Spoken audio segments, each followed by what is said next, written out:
Okay, we're going to return to events in Turkey and Syria, and actually a story that we brought you earlier this week, which is the former Newcastle United footballer Christian Atsu, who was reported missing in Turkey after the earthquake.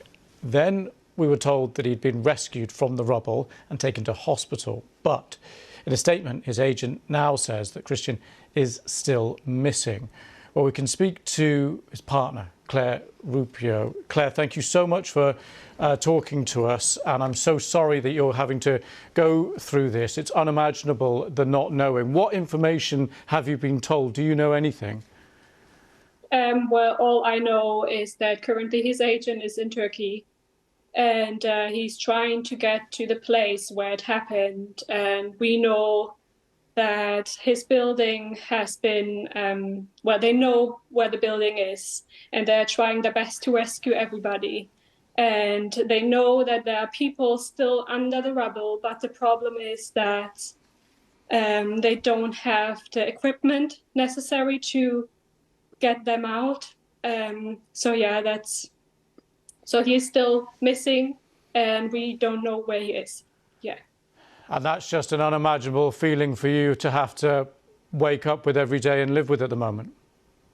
Yeah, especially for my children as well. So yeah. I'm so sorry.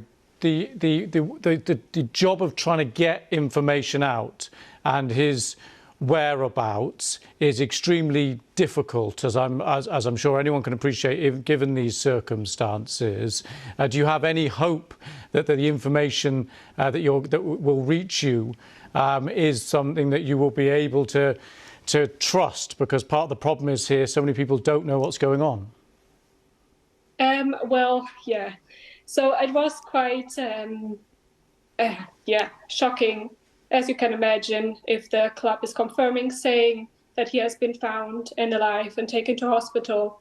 And 11 hours later, my children had to hear it from the radio saying that they still don't know where he is. And so I know that his agent is there, and they are trying their best to find him. So I trust that he will bring me, obviously, the news that I can trust, that, you know, if he sees him or speaks to him, yeah. So, but it's quite confusing, everything, yeah. And can you just remind us where he was and why he was there and the connection to the area? Well, he plays for ATSU'S. He signed a 1-year contract, and he had a very good game on Sunday, and he scored his first goal. And so yeah, and he has been living with his teammates as well, which has already been rescued. So yeah, that's all I can tell right now. And can you tell us when you last had contact with him? He spoke to the children last time on Saturday morning. Yeah, that was the last time that I've heard from him. And then I can't imagine the moment that you heard that the earthquake had first struck. That is something that no one should have to go through. Yeah. I had lots of missed calls on my phone from his sister, and then she just told me, and and then I read the news. So yeah. And have you got any any messages for the rescuers out there, the authorities out there, those working so hard to try and find people? Well, all I can say is that for me, I know the rescuers are trying their best, hardworking day and night to rescue everybody. And I just feel for everybody who has, like me and my children, been in the unknown, not knowing if the family is alive or not.